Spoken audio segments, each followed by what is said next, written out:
Hello and welcome to Big Orbit Games unboxing video of the new Shadows over Innistrad intro pack, Unearthed Secrets. My name is Simon and I'll be doing the unboxing today. So what I'm going to do is open this up and show you what's inside. So I assume you're watching this because you're new to Magic or curious about Magic, so don't mind me as I violently tear into the packaging. So what I'm going to do is just show you what you actually get in the box here. Like I said, this deck is a green-blue deck, so it's dual colour. And yeah, so in here we get a leaflet. So it just explains to you a little bit about the story of Shadows over Innistrad, the story being one of my favourite aspects of Magic. So if you're all curious about the story of Innistrad, there's a little teaser there for you. You can find the rest of it online on magicthegathering.com. Also explains how you get the 2 boosters in there, which is great for expanding your deck after playing it a little bit. And then on the back, you have the deck list for all the intro decks. So the one we're looking at now is the Unearthed Secrets, which is the green-blue deck, and it even goes on just to explain a little bit about how the deck runs. This is also useful if you have, say, you've started editing your deck, or dropped a few cards from it or something. You can rebuild the deck using this list, so you can put it back to what it was originally. So we have the deck here. So let me just break into this cellophane prison. There we go. So at the back here you get a little rules reference. So if you are brand new to Magic, this is a good thing to use to help you learn. However, the best way to learn really is to go into your local game store and find some Magic players. I'm sure they'll be more than happy to show you how to play. So it just explains a little bit about the basics, and then also gives you a rundown of the setup and how the turn order goes. But like I said, the best way to do it is to find your local game store and go have a play down there with Magic players. I'm sure they'll be happy to help teach you. So, onto the deck itself. So we have the top card here, which is Nephalia Moondrakes. So it costs 7 mana to play, 5 of any colour and then 2 blue mana, so 7 in total. It's a creature Drake, so it's a Drake subtype. It's a rare because it's gold, and it's a 5/5, so 5 power, 5 toughness. It has flying, and when it enters the battlefield, target creature gains flying until end of turn, so gives something a lift for a turn. And then for 6 mana, 4 and 2 blue, you can exile him from your graveyard, and creatures you control gain flying until end of turn. So this is like the start of the deck. And it gives you a rough idea of how the rest of the deck is going to go. This is quite cool in terms of not only is it a great big beast that you get to put into play who can smack your opponent quite hard, that's a quarter of their life total every turn. And he gives something a lift when he gets played, but also when your opponent does kill him, because they probably will because he's quite terrifying, he's still got use. You can exile him from your own graveyard and give flying to everything else you got. So that's quite cool. So, fortunately you only get one in there, but he is an alternative ARP foil, so exclusive to the intro. We have the Tireless Tracker, so this is our other rare from the intro pack. So it's a green creature, it costs 3 mana to play, it's a 3/2 human scout, and whenever a land enters the battlefield under your control, investigate. So investigate's one of the new mechanics. For Shadows over Innistrad, you can put a colourless clue artifact token onto the battlefield, and that artifact token has pay 2, sack the artifact to draw a card. That's quite cool. And then you have, whenever you sacrifice a clue, put a 1/1 counter on the Tireless Tracker. So the more of these, the more times you investigate, the more clues you put into play, and the more times you sacrifice them, or even other creatures, the Tireless Tracker just gets bigger and bigger. So you have one of those in there. We have Herbwall Illuminator. It's a 2 mana 1/3 creature spirit. It has flying, which all spirits should have. And whenever you investigate for the first time each turn, investigate an additional time. So if you have had the Herbwall Illuminator out and then you played the Tireless Tracker and then played a land, you'd get to investigate twice, and then you could crack both of them, boosting up the Tireless Tracker twice, making it a 5/3. So that'd be fantastic play, wouldn't it? So that's quite cool. So you get 2 of those. Just keep in mind that it is only the first time you do investigate each turn, so not every time, sadly. We have a Quilled Wolf. It's a 2 mana for a 2/2, which isn't bad. But then you can pay 6 mana to give it +4/+4 until end of turn, so you can pump it up to this big fearsome creature. It's best to save this until you're in the middle of combat, because creature abilities, unless they say otherwise, are instant speed. So you can declare this as attacker, wait for your opponent to either block it or not block it, and then you can choose whether or not to pump with the creature. And there's 2 of those. We have a Stitched Mangler. So 3 mana, 2/3. It's a creature, zombie horror. Blech.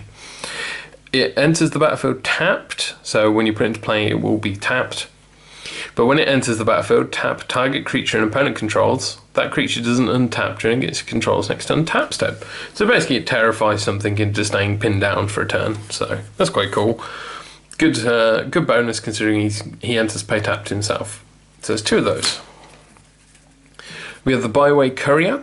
3 mana for a 3/2 creature human scout. And when it dies you get to investigate, which is the put a clue into play mechanic. So that's useful for your things like your Timeless Tracker. And we have 2 of those. We have a Gloom Widow, which is 3 mana for a 3/3 creature spider. It has reach and can block only creatures with flying. Reach allows it, the reach wording is that this creature can block flying creatures if it had flying. However, this Gloom Widow can only block flying creatures because it's so high up in that tower. But that's good for stopping your opponent if they're using lots of flyers like spirit tokens and stuff. You get 1 of those. We have a Graph Mole. I've never seen a mole look so fearsome.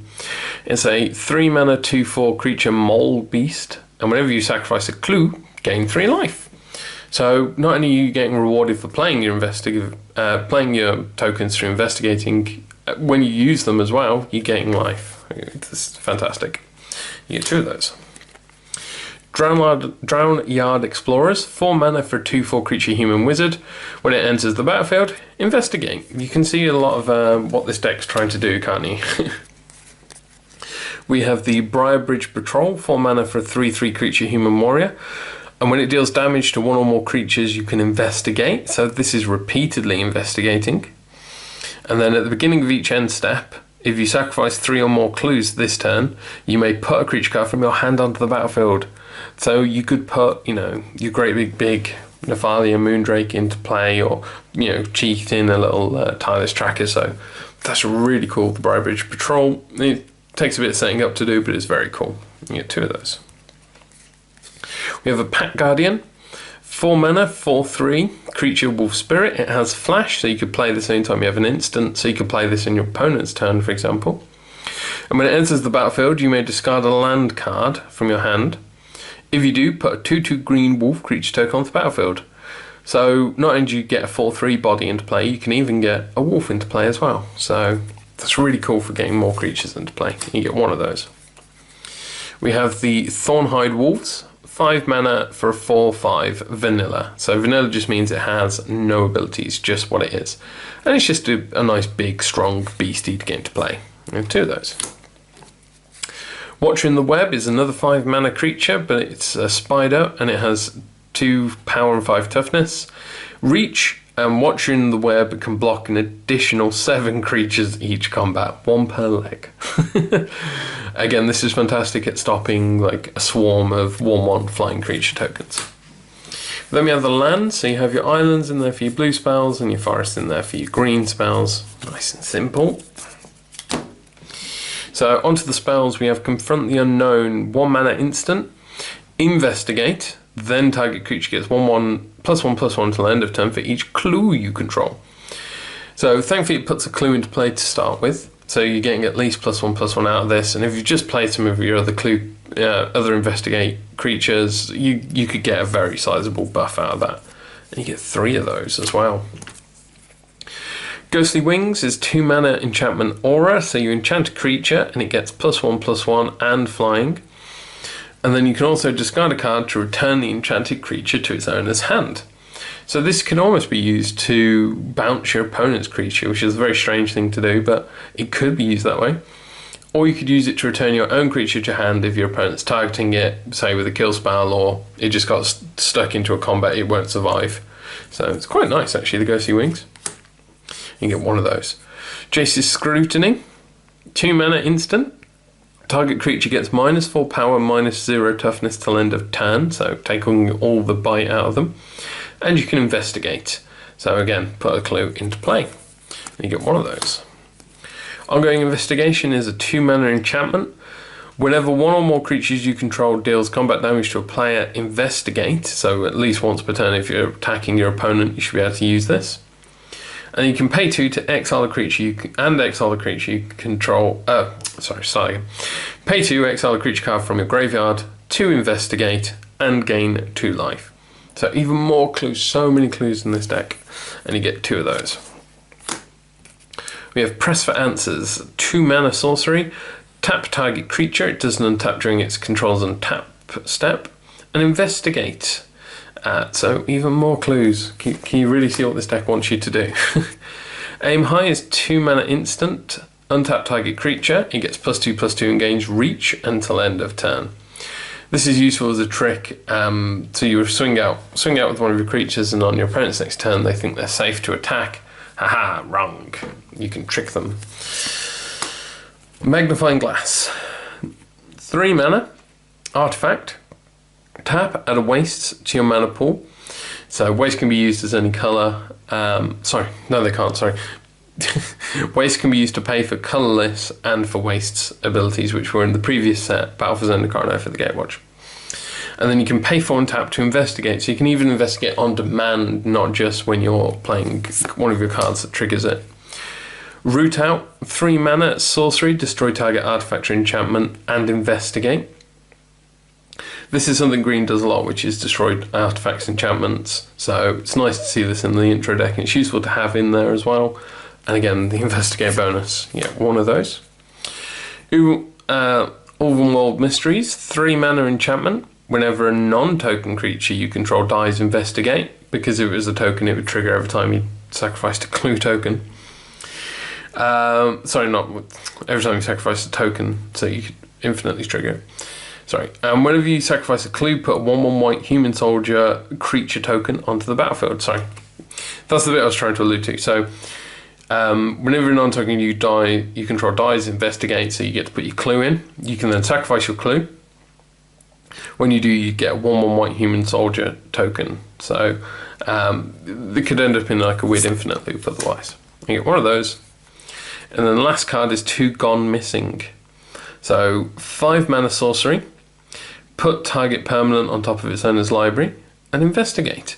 So good for just removing, say, your opponent's just spent a lot of mana playing a nice big fat creature. You can then ruin their day and put it back on top of the deck for them. And you get 2 of those. So that's all the individual cards out of the deck. As you can see from my repeated use of the word investigate, the whole deck is just focused around getting those clues into play and then getting benefits from sacrificing those clues. So there's a lot of draw in this deck. There's a little bit of the blues adding a tiny bit of control of tapping down your opponent, possibly while you're busy playing all these clues, drawing into the stuff you really need.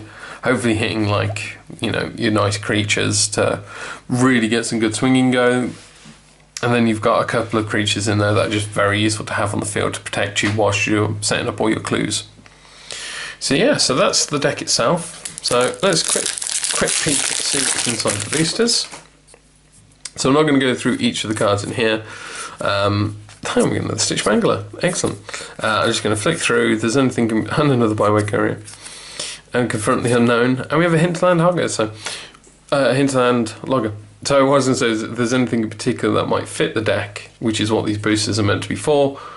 But there's already quite a few cards in here for duplicating a few that you only get one-offs in there. And again, this could fit in quite well. It's a nice werewolf that transforms, and it turns into a nice 4/2 trampling creature. Also have a Manic Scribe, Bound by Moonsilver, Help at Resistance. Drogskull Cavalry. So this is a rare form of the other intro pack, Ghostly Tide. So that's kind of cool. But at least you've got a clue artifact. Yeah. So you can use that token card for representing your clues. Fantastic. And let's check the other booster. So Twins of Moral Estates, Strength of Arms, Deny Existence. That's a nice blue spell to put in here, nice counter spell. Unruly Mob, Pyhow, Explosive Apparatus. Clip Wings, cool. Opponent sacrifices a creature with flying. Hermit of the Natinol, so again something else that could potentially fit into the deck. It's another transforming card. Whenever opponent casts a spell during your turn, you can draw a card, so more draw if you needed more. And then it transforms into Lone Wolf of the Natinols. So it's a 3/5. Whenever opponent casts a spell during your turn, you can draw 2 cards. So lots of drawing off that guy. Stitchwing Scab, Fiend Horticloak, and we got Brain in a Jar as our rare there. And we got a Zombie token. So alright, so there we go. That is everything in the Unearthed Secrets deck. It's quite an interesting one. I think, personally, if you like the look of this deck with all the clues and lots of drawing and stuff, the only change I would make is to maybe put a couple more creatures that will help you survive, potentially either like the early game and maybe another big finishing creature, because you've only got 1 or 2 that are quite big. So maybe a couple more of those, a couple more cards just for the early game, and then this could be quite a fun deck of just constantly playing clues and drawing. So there you go, that's everything in there. If you have any questions, feel free to leave them below in the comments or drop us a line. Check out my other videos if you're curious about the other intro packs from Shadows over Innistrad. I will be unboxing all of them, so check those out. Remember to like and subscribe. I hope you've enjoyed watching. I'll see you next time. Bye.